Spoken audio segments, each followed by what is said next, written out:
bizim qeyrətli qazimiz Süleyman Hüseynovla danışacağıq. Nəyə görə qeyrətli deyirəm? Çünki vicdanı susmuyub, danışır, qazilərin problemlərini, ölkənin dərdini, sərini və buna görə də minnətdaram Süleyman bəy sizə və sizi salamlayıram, xoş gördük. Aleyküm salam, mən də sizi salamlayıram, sizi və izləyicilərinizi də salamlayıram. Xoş gördük. Buyurun. Təşəkkür edirəm. Biz bundan əvvəl də bir dəfə bizim kanalımızda danışmışıq. Hazırda Azərbaycanın düşdüyü durumdan danışacağıq və gündəm məsələlərini Süleyman bəylə müzakirə edəcəyik. Ən sonda Azərbaycanda, Bakıda, Nardaranda, Sibris İstirahət Mərkəzində, bu mərkəz də bilirsiniz kimindir? Emin Ağalarovundur. O işlədir oranı. Azərbaycan hakimiyyətinin başı Əliyev ailəsinə məxsusdur. Ona şəraitlər yaradırlar. Süni ada tikməyə ona imkan verirlər. Ancaq ona imkan verirlər. Ancaq ona Azərbaycanda kazino tikməyə imkan verirlər. Və bu günlərdə açıqlama verib ki, Avropanın ən böyük kazinosu olacaq Nardaranda. Sibris kazinosu. Dünyada isə 5-ci ən böyük olacaq. Avropada isə 1-ci. Müsəlman ölkəsinə kazino yaraşırmı? Bunu da müzakirə etmişik, edirik. Özdəki qəsdən Nardaranda bunu edirlər, dindar bir bölgədə. Və ən sonuncu olay isə Sibrizdə Akif Abdullayev adlı 4 yaşlı uşağın hovuzda ölməsi oldu. Hakimiyyət mediaları yazdı ki, ayağı hovuzun nasosuna ilişibdir, bilmədik nədir, nə deyil. Halbuki Nabranda bir neçə il əvvəl eyni hadisə olmuşdu. Hovuzda, istirahət mərkəzində bir uşaq ölmüşdü. Yox, ayağı kəsilmişdi. Üzr istəyirəm, ayağı kəsilmişdi. Təşəkkür edirəm düzəltdiyiniz üçün. Ayağı kəsilmişdi, ölməmişdi. Bəli. İstirahət mərkəzinin sahibi isə buna görə 4 il həbs cəzasına məhkum edildi. İndi isə eyni hadisə baş verir Sibrizdə. Uşaq ölür, 4 yaşlı uşaq. Və bundan neçə gün keçibdir, anası, valideynləri də danışmır, dərdi-səri bilmirik nədir. Susturublar, nədir. Cinayət işi belə açılmayıb, heç kəs cəzalandırılmayıb. Əslində analoji hadisə olub və ölən də olmamışdı, 4 il həbs cəzası veriblər. İndi isə Emin Ağalarov tutulmur. Ona gülən ağır söz deyən olmur. Hakimiyyətin mediaları isə başlanğıcda yazdı ki, hadisə Nardaranda olub. Sibris yazmağa belə qorxdular. Və Sibris haqqında kim pis danışırsa o təzyiqə məruz qalır. Rahim Musayev adlı şəxs Sibris haqqında danışmışdı. Keçən ay onu həbs elədilər. Bir neçə gün əvvəl həbsdən məktub göndərib ki, məni buna görə həbs ediblər. Narkotik maddəsi ilə polislər onu şərləyib, sən Sibris haqqında, Emin Ağalarov haqqında danışa bilmərsən. Ölkə nə hala düşüb. Süleyman bəy, siz də videolarınızda tez-tez danışırsınız, bu məsələlərdə danışmışsınız. İstərdim buna ilk öncə münasibət bildirəsiniz. Ondan əvvəl isə izləyicilərdən xahiş edirəm, yayımı bəyənin, paylaşın, çox vaxtınızı almayacaq, yarım saat müddətində danışacaq, danışmaq məcburiyyətindəyik. Süleyman bəy, söz sizə verin, buyurun. Siz də bildiyiniz kimi, yəni hal-hazırda Emin Ağalarovun yaratdığı vəziyyət İlham Əliyevin səlahiyyətində bir şəxs kimi göstərilir. Emin Ağalarov, yəni ki, hakimiyyət nümayəndəsi kimi göstərilir ki, bu adama heç bir qanun tətbiq olunmur. Uşaq ölür orada, cinayət işi açılmır. Niyə açılmır cinayət işi? Bu haqqında heç bir məlumat yaymırlar. Amma necə olur ki, bir neçə il bundan qabaq Nabranda belə bir hadisə baş verir. Bir nəfərə 4 il iş verirlər, digərinə məsuliyyətli şəxsə isə 7 il iş verirlər. Obyektin yəsinə 4 il verirlər, amma məsul olan şəxsə, orada işləyən işçiyə 7 il iş verirlər. Amma Emin Ağalarovun Sibrizində baş vermiş hadisədə bu haqda heç bir məlumat yayılmır. Emin Ağalarov özü bildirir ki, özümüz istintaq araşdırması aparırıq. Özümüz, yəni ki, Daxili İşlər Nazirliyi bura müdaxilə eləyə bilməz. Onlar kimdir ki, bu adlı bir respublikadır. Elə göstərilir də, belə başa düşürük ki, Sibris artıq, yəni Nardaran artıq Bakıdan ayrılıb, Azərbaycandan ayrılıb, bu artıq bir adlı respublikadır. Bunların özlərinin fövqələdəsi, Daxili İşlər Nazirliyi, Cinayət İşləri Prokurorluğu, prokurorluğu hər bir şeyi var ki, bunlar özləri istintaq arayışı aparıb cəmiyyətə bu barədə məlumat verəcəklər. Yəqin ki, orada da ailəni günahkar çıxardacaqlar ki, sizin Hı. öz şəxsi məsuliyyətsizliyinizdən uşaq hasarı aşıb, gəlib düşüb ora. Görürsüz paylaşdıqları məzmunlara, kontekstə fikir verirsiniz, deyir ki, nətər olur ki, deyir uşaq deyir o hasarı aşıb, keçib arxadan hovuzun borusuna ayağı ilişib. O necə ola bilər? Burada bir şey yaradırlar ki, mövzu yaradırlar ki, yəni Günah öləndədir. bəli, öləndədir və onun kimə ki, yəni uşağın ailəsində də məsuliyyətsizlik. Artıq uşağın ailəsini də 100% susturublar ki, əgər siz danışsaz, sizi məsuliyyətsiz kimi göstərib, sizə cinayət işi açılacaq ki, siz öz övladınıza Sahib nəzarət edə çıxmamışsınız. bilməmisiniz. Yəni Və ölkə baxdınmı Süleyman bəy, rus dilində Emin Ağalarov bəyanat yazıbdı, açıqlama veribdi. Azərbaycan Rusiyadır, burada dövlət dilidir Rusiya. Yox. Yenə deyirəm, bu Sibrizi Emin Ağalarov bir Atdel Respublika eləyərək özü üçün orada qarışıq bir millətlərdən belə deyək bir ölkə yaratmaq istəyir sanki. Yəni o qədər baxırsan ki, nə Azərbaycan dilindən danışmır bu adam, Azərbaycan qayda-qanunlarına riayət etmir. Yəni orada nətər ola bilər ki, Daxili İşlər Nazirliyi müdaxilə edib araşdırma apara bilməz, prokurorluq araşdırma apara bilməz, özünün istintaq şöbəsi var, belə göstərilir də. Yəni özünün yazdığı bəyanatda qeyd edir ki, özümüz istintaq araşdırması aparılıb cəmiyyətə məlumat verəcəyik.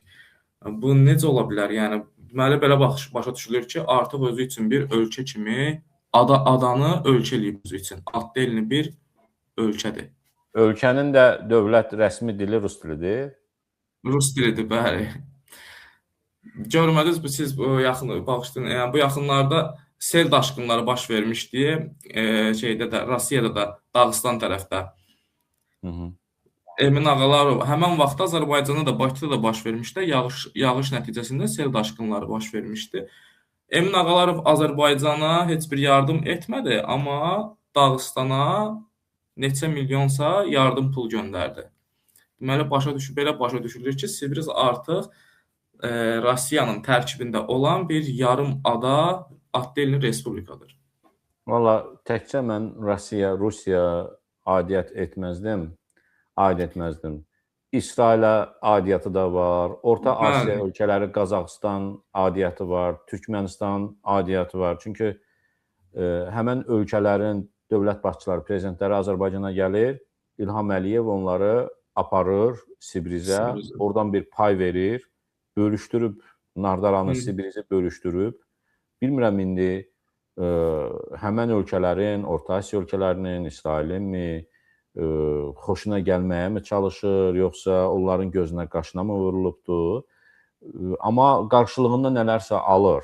Biz görürük ki, keçənlərdə ən sonuncu Azərbaycan prezidenti hara getdi? Qırğızstana getdi. Qırğızstanda nəyin açılışını etdi? Bakı Resort Otelin. Bu Resort Otel də Azərbaycan prezident ailəsinə, güya Azərbaycan dövlətinə məxsusdur. Azərbaycan dövlətinə məxsus olanlar da bilirik ki, bir ailəyə məxsusdur adətən. Yəni, buradan Sibrizdən biraz pay verir, onların ölkəsindən də böyük bir otelə icazə alır, tikir, o biznesdən də qazanır. Yəni, alışdı, verişlidir. Bir dənə Nardaran sakinləri, Azərbaycan vətəndaşları o yerlərdən, Sibrizdən faydalana bilmir, yəni pay ala bilmir. Əksinə can alınır orada. Təəssüf. Allah rəhmət eləsin uşağa. Allah rəhmət eləsin. Və Rahim Musayev adlı bir nəfər onun haqqında pis danışıb, onu da keçən ay şərləyib tutdular. Xəbəriniz oldu mu ondan? Bəli, 4 ay qəti həbs qəti imkan tədbiri verdilər. Bəli, bilmirəm, 5 il mi verəcəklər, 10 il mi verəcəklər? Hara gedir? Yəqin ki, azı bir 3 ildən başlayacaq, çünki qoyduqları maddə 234.1.1 olmalıdır. O da külli miqdarda narkotik daşıması, istifadəsi üçün daşıması olmalı, satışı deyil. Bu maddə tanış maddədir, çünki kimlər ki şərlənir, o insanlara 30 qram narkotik qoyurlar qarşılarına ki, küllü miqdarda özünün istifadəsi üçün narkotik daşıyır güya. Yəni özü üçün. Amma orada qeyd eləmirlər ki, satıcı kimi. Böyük əksəriyyətinə 234.1.1 olmalıdır. Çünki mənim dostuma da elə bir şey elədilər. Onlar elə bir şərhlədilər ki, bəzi şeylərə görə sizə keçən verilişdə danışdığım məsələyə görə Təkrar eləyə bilərsiniz. Ola bilər hə, izləyicilər işlədiyimiz yerdə korrupsiya faktları var idi. Biz onunla mübarizə aparırdıq. Nəsimi rayonunun baş polis idarəsinin rəisi Vüqar Ağayevlə bağlı. Şamaxınka ərazisində pul yığırdılar. Gündəlik adam başından 5 manatdan pul yığırlar. 2000-dən çox da adam var orada. Günə 10.000 adamdan pul yığırdılar. Bu barədə biz mübarizə aparırdıq. Dəfələrlə biz imkan vermirdik də, yəni ki, yığılsınlar. Bu barədə çox yerə şikayət eləyirdik. Sonra elə bir həddə çatdıq ki, artıq məni dəfələrlə tutdular. Gördüm ki, bunun növbəti dəfə tutulmam artıq cinayət işi açılacaq, şərhləyəcəklər. Ona görə mən artıq ölkəni tərk etmək məcburiyyətində qaldım. Ölkəni mən tərk etdikdən bir ay sonra həmən dostumu həbs elədilər ki, sən burada video çəkə bilmərsən, polisi videoya çəkə bilmərsən ki, polis burada nə əməllər törədir. Bunu sən ictimaiyyətə yaya bilmərsən. Bunlar sizin işiniz deyil. Döyüb boynuna qoydular ki, sən 30 qram narkotiki götürməlisən, yoxsa sənin ailəvi də gətirəcəyik bura, onlara da təzyiq göstəriləcək. Bu adından onu qorxuzub 30 qram narkotika boynuna qoydular. İndi hal-hazırda da məhkəməsi gedir, bugün məhkəməsidir. Görə indi nə olacaq? 6 ayda məhkəməyə gedir. Bugün sonuncu məhkəməsi olmalıdır. Mən az sonra indi tapıb göstərəcəm onu. Polis özü ifşa eləyir polisləri ki, polislər buradan pul yığırlar, haqq yığırlar. Deməli, Bakıda avtovağzal ərazisində polis formasında baxmısınız bəlkə də, onu paylaşmışsınız. Var məndə, göstərim istəyirsiniz. Varsa paylaşın, göstərə bilərsiniz. Polis üzü deyir ki, taksilərdən buradan 5 manatdan, 10 manatdan polislər pul yığır, verməyəni imkan vermirlər ki, taksi avtovağzaldan çıxsın. Yəni, bunu polis özü deyir. Həmin adamı da işdən çıxartmışdılar polisi. Həbs elədilər. Tutmuşdular da onu. Yəni, bu reallıqdır da, bunu sadə vətəndaş danışmır. Azərbaycan polisinin hansı işlərlə məşğul olduğunu polislər özləri ifşa edir. Niyə hakimiyyətin başında oturanlar, prezident administrasiyası, Azərbaycan prezidenti, niyə bu görmür millətin dərdini, sərini, polisin öz dediklərini və deyir ki, polis nə eləyir? Yaxşı eləyir. Polisi heç kəs cəzalandıra bilməz. Polisi kimsə daş ata bilməz. Və polis insanların cibinə narkotik ata bilər. Polisin özünə söz demək olmaz. De bu videoda. Aha. Bəli dostlar, bəli. Xidmətində nöqsansız xidmət aparmışam. Heç bir nöqsanım olmadı 2023-cü ildə. 2023-cü ildə Binəqədi rayon polis idarəsinə yeni təyin olunmuş, Binəqədi rayon polis idarəsinə yeni təyin olunmuş İlqar Məmmədov, mən məzuniyyətdə olduğum müddət, yerdə layin idim, dörtündən məzuniyyətdə olduğum müddətdə, məni məzuniyyətlə geri çağıraraq və tanımadığım vətəndaşlar tərəfindən üzümə şərt gözdən ataraq məni xidmətdən xaric edirlər. Və şəxsi yetkili köməkçi Ruslan Dəmirçiyev tərəfindən vəsiqəm alınaraq xidmətdən xaric olunuram. İndi hal-hazırda Binəqədi rayon polis idarəsinin rəisi İlqar Məmmədov avtovağzal ərazisində İsmailov Xəqani, Kələntərli Vurğun, Bərqu Təkirən, onun göstərişinə əsasən hər bir sprinter Vita maşınlarının sprinterlərdən 35-40 manat aralığında, Vitalardan 15-20 manat aralığında, 4 paralardan 20 manat məbləğində pul yığılır. Xahiş edirəm, bu barədə göstəriş verəsiniz ki, düzgün araşdırma verilsin. Hal-hazırda avtovağzalda belə sizə göstərirəm.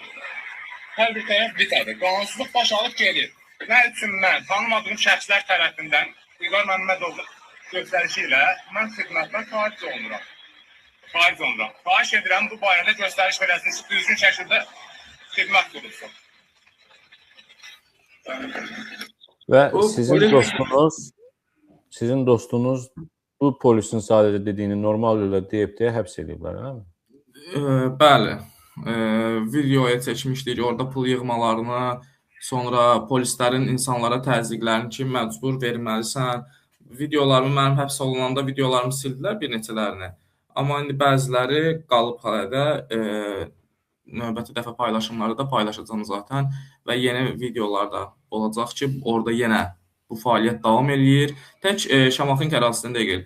Deməli, hardakı regionlar üzrə işləyənlər var və o manatlıq taksilər var, rayonlar, qısa məsafəlilər. Hamısından pul yığılır. Baxın, Biləcərdə avtovağzalda yığılır, Şamaxinkada yığılır. 20 yanvarda yığılır manatlıq taksilərdən. Sonra 3-cü mikrorayon dairəsində yığılır. Rayonlara gedirlər oradan da. Sonra Koroğludan yığılır. Hardakı manatlıq taksi, kütləvi, yəni taksi fəaliyyətindən məşğul olanlar var, bu ərazilər arasında, hansısa bir limitlər ərazilər arasında. Hər birindən pul yığılır. Yəni mümkün deyil ki, yığılmasın. Binəqədi polis rəisi, o İlqar Məmmədov indi adını çəkdiyi, təsəvvür edin ki, baxın, taksilərdən də yığır bu adam. Hər yerdən pul yığırlar da.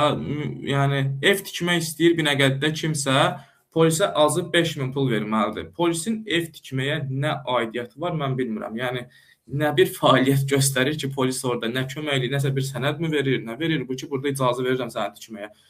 Dəxli yoxdur. 5000 verməlisən, ondan sonra burada tikə bilərsən. Əgər o pulu verməsən, bu yaxınlarda görmüşsünüz bəlkə Bəhruz Alışovun videolarını, polkovnik leytenant Binəqədidə evini tikib, 2 mərtəbə ev tikib, gəlib evini dağıdıblar. Hamısını eləyən bunun Binəqədi İcra Hakimiyyəti ilə həmən o İlqar Məmmədov və onun tabiçiliyində olan bir neçə polis bölmələri var. 2-3 dənə polis bölməsi olmalıdır. Biri Xocəsəndə Zülfüqar Orucov deyilənə görə özünü elə tanıtdırır ki, Daxili İşlər Naziri Vilayət Eyvazovun xalası oğludur güya. Ki, mənə heç kim heç nə eləyə bilməz və özdəki bilirsiniz nələr eləyir bu adam? Bu adam dəhşətdir. Elə bir ideyalarla can tutur, elə bir senarilər yazır ki, mənə yazırlar onun barədə. Allah gözüm dəhşəti qələm ki, yəni həqiqətən Nə bir insanlar yazırlar? var. Sizə nələr yazırlar Süleyman bəy? Baxın, deyir ki, məsəl üçün, hansısa bir xanımdan xoşu gəlirsə, görün alçaqlığın dərəcəsinə baxıb, vəzifəsindən görün necə sui-istifadə edir bu adam. Hansısa bir xanımdan xoşu gəlirsə, onun əgər həyat yoldaşı varsa, həyat yoldaşını narkotiklə şərləyib tutub gətizdirirlər həbsçəyə, bölməyə, döyüb boynuna qoyurlar narkotiki, ki, sən narkotik istifadə etsə, bu heç bilmir adamın ki, nə baş verib, niyə olub, necə olub, xəbəri yoxdur ki, bunun yoldaşına görə bu baş verir. Bunun yoldaşından xoşunu gəlib deyənə bunu elətdirir buna. Gətizdirir, döyür, göndərir bunu, bu da boynuna götürür, göndərir bunu 2-3 il həbsə, başlayır yoldaşla bunun tanışlıq niyyəti ilə yaxınçılıq eləyir və necəsində olur. Sonra, bəli, sonra obyektləri, elə bilin ki, obyektləri nə edir? Obyektlər yoxdur, işləyən obyektlər, market, nə bilim, kafe fərqi yoxdur. Oraya göndərir bir dənə iş verən, belə deyək, siqaret yandırır. Yox, birinci əvvəlcə normal adam göndərir ki, sən mənə aylıq, nə bilim, 500 manat, 1000 manat verməlisən.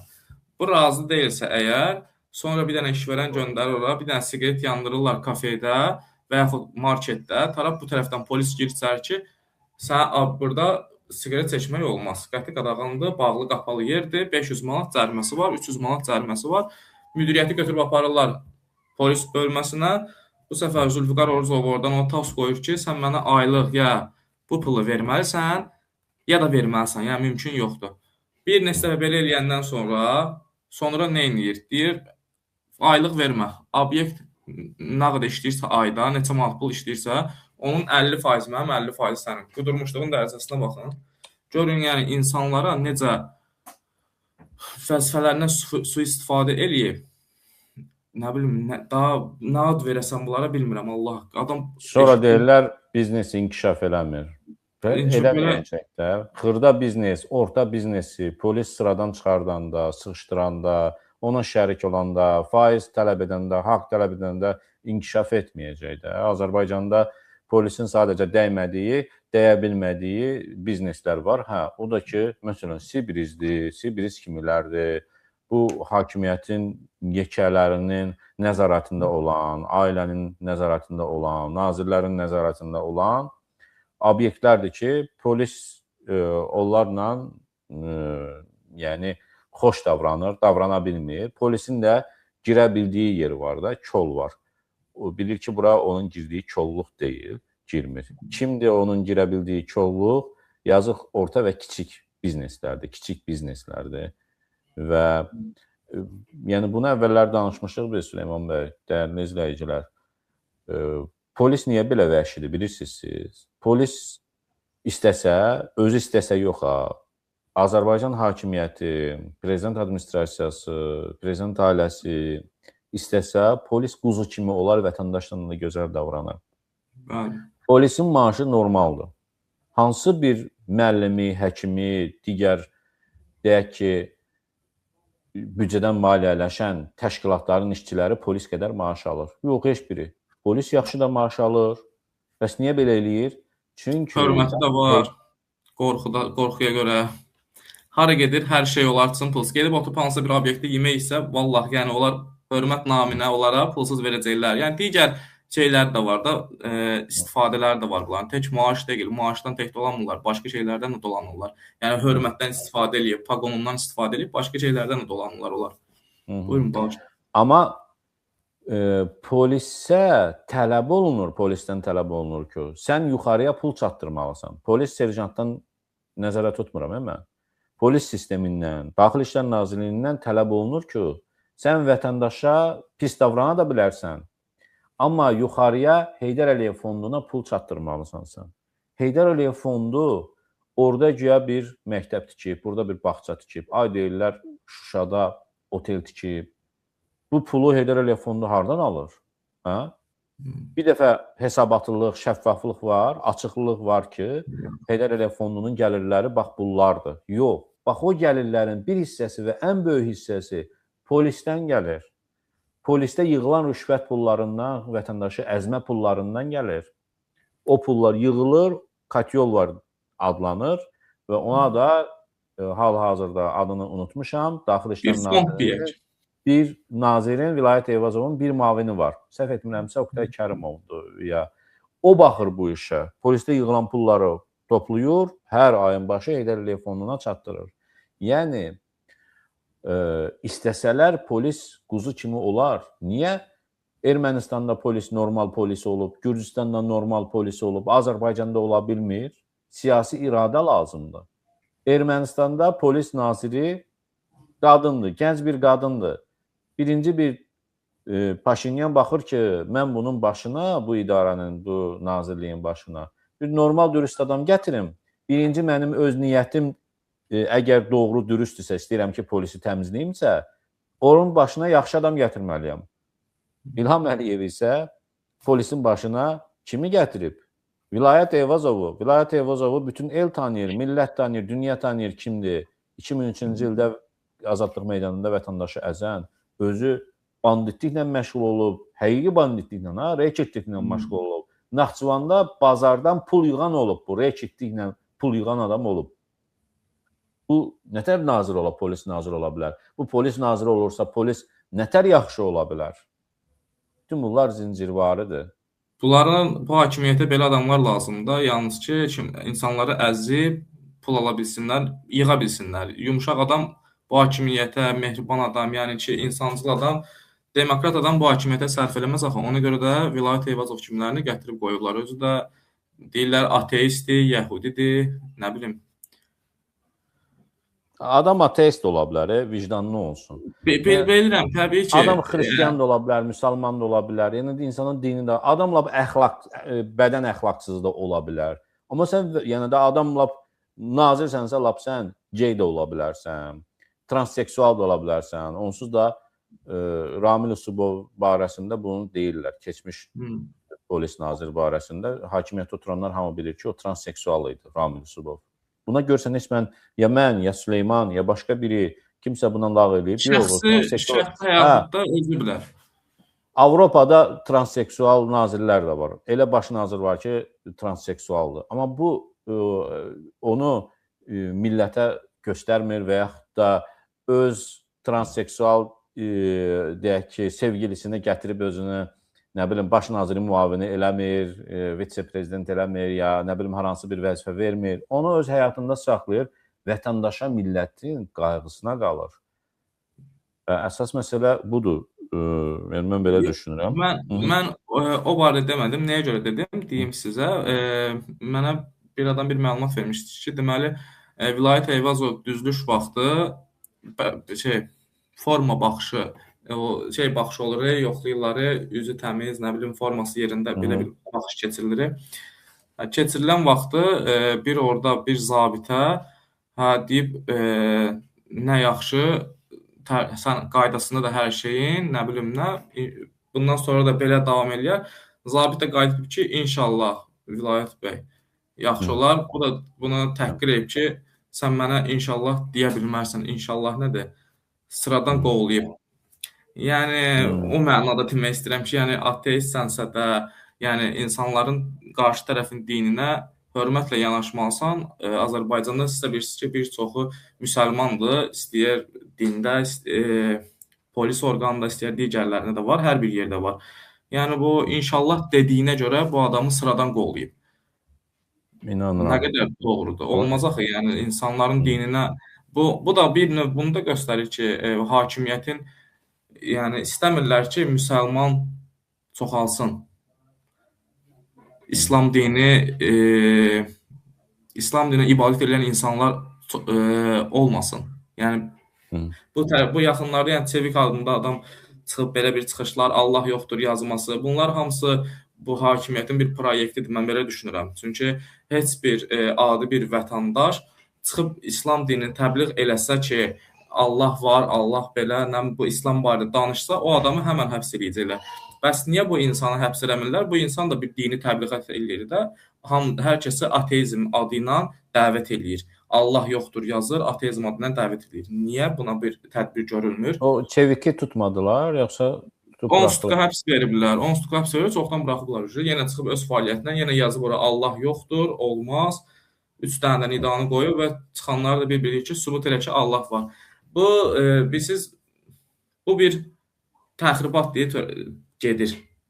Hakimiyyətin, belə deyək də, insanların başını qatmaq üçün, bir növ belə düşünürəm, insanların başını qatmaq üçün bir proyektdir, çıxardılar ortalığa bunu və həm də ki, kimlər ki, qəti müsəlmandırsa, İslam dinini təbliğ edirsə, o adamları da üzə çıxardıb, onları da həbs eləmək niyyəti var. Bəlkə də belə də düşünmək olar ki, bunun əli ilə həmən insanlar qızışıb çıxacaq, danışacaq ki, yəni, var, belədir, elədir, o haqda məlumatlar yayılanda artıq həmən adamlar da çıxacaq üzə. Onsuz da bir çoxlarını həbs ediblər, İslam dininə bağlı müsəlmançılığı təbliğ edən insanları və yerdə qalanlarını da axtarıb tapıb, çıxardıb həbs eləmək istəyirlər. Bəlkə də niyyət budur. Çox maraqlıdır. Əslində, inşallah sözü heç belə dindar olmayan da dilində olan bir sözdür. Hər kəs deyir inşallah, gələcək barədə olanda yəni öyrəşib inşallah Allah qoysa deməyə. Amma mən inanıram ki, Nazir Vilayət Eyvazov belə bir şey deyər və inşallah sözünə bunun belə allergiyası varsa, nə deyim mən?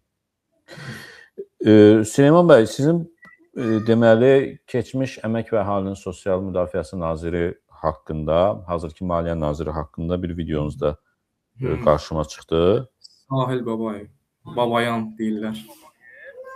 Bu video. Maliyyə Naziri olan Sahil Babayev barədə o qədər şikayətlər var ki, demək olar ki, qazilərin 90% bu insandan şikayət edir, bu nazirdən şikayət edir. Çünki hər kəsin əlilliyini ləğv elətdirir, özü üçün xərcləyir, kəf eləyir.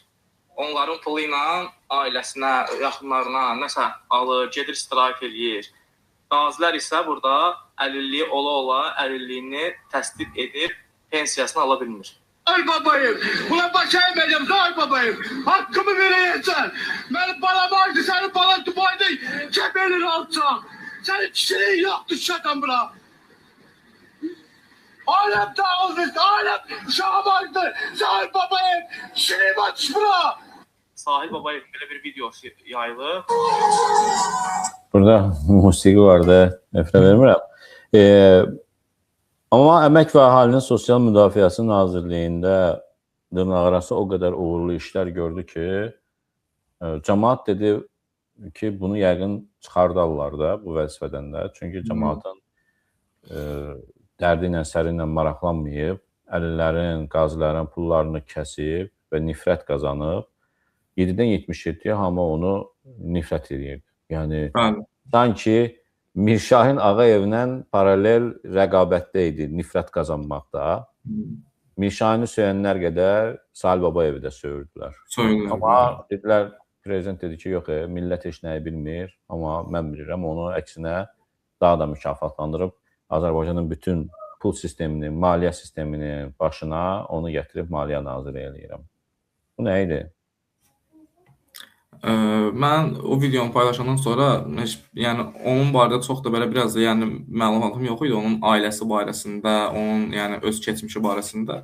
Görürəm kommentlərdə yazırlar, indi nə qədər düzdür, nə qədər səhvdir deyənmərəm, kommentlərdə qeyd edirlər ki, bu birbaşa erməni nəsilli, ailəsi ermənidir, onun babası, nə bilim, anası ermənidir bunun hamısı.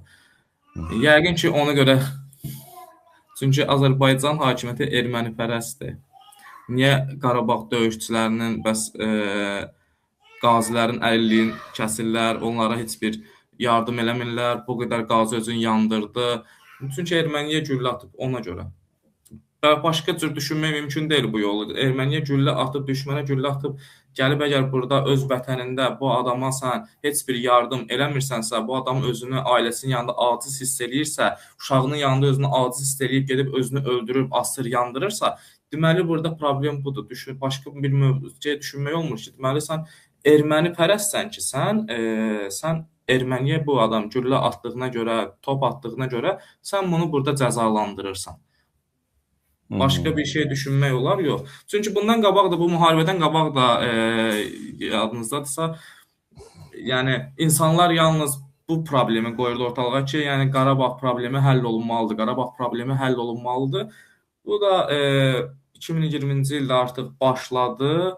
İnsanlar, o da polislər güya insanlara, vətəndaşlara yaxşı davrandı ki, 2020-də mitinq oldu da Milli Məclisə girmək. Orada heç bir polis, heç bir müqavimət də göstərmədi. Bu hamısı tapşırılmış bir şeylər idi. Ki, göstərilsin ki, bəli, bunu vətəndaş istəyir və sonda da yenə cəzasını vətəndaş çəkəcək. Həmən bu döyüşən adamlar çəkəcək. Yəni, siz istədiniz, mən elədim, indi də cəzasını siz çəkəcəksiniz. Mən istəmirdim eləyim. Başqa cür düşünmək olmur bunu. Mən belə düşünə bilirəm ki, yəni, sən əgər nə bilim, bir düşmənə güllə atan, döyüşən adamın bir ayağını itirib, bir qolunu itirən adama heç bir yardım eləmirsənsə, əlilliyini kəsirsənsə, ailəsinin yanında o adamı aciz buraxırsansa, elə bir nömrəli düşmən sən özünsən. Və həmən düşmənlə də heç bir əlaqəsi olmayan, əksinə müharibə zamanı Azərbaycan ordusunun yanında olan, Azərbaycan xalqına dəstək verən, əskərinə dəstək verən bizləri illərdir ermənipərəst kimi göstərirlər, vətən xaini deyirlər. Amma vallah nə bir salam-kəlamımız, nə bir alış-verişimiz, nə müharibədən əvvəl, nə müharibədən sonra olub, nə təbaasımız olub heç bir erməni ilə. Şəxsən öz adımdan danışıram. Amma hələ sülh müqaviləsi imzalanmayıb.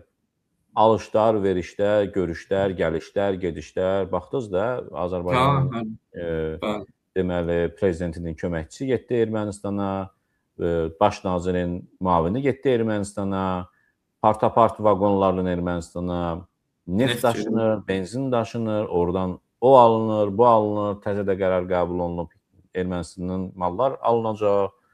Yəni bunlar erməni pərəst olmur, bunlar erməni ilə yağ bal kimidir. Ermənipərəst biz oluruq. Adını da qoyurlar ki, biz demokrat siyasət aparırıq. Yəni biz istəmirik ki, düşmənçilik yaransın. Biz istəyirik ki, sülh olsun. Yalnız sülhün adından istifadə edib bizi erməni ad qoyurlar, amma özləri olurlar erməniyə yardım eləyib sülhün adı ilə özlərini Azərbaycanlı adlandırırlar. Azərbaycanın vitse-prezidenti demişdi ki, gün gələcək biz onlarla yenə şərab içəcəyik. İçirdilər də zaten. Əvvəllər də içirdilər.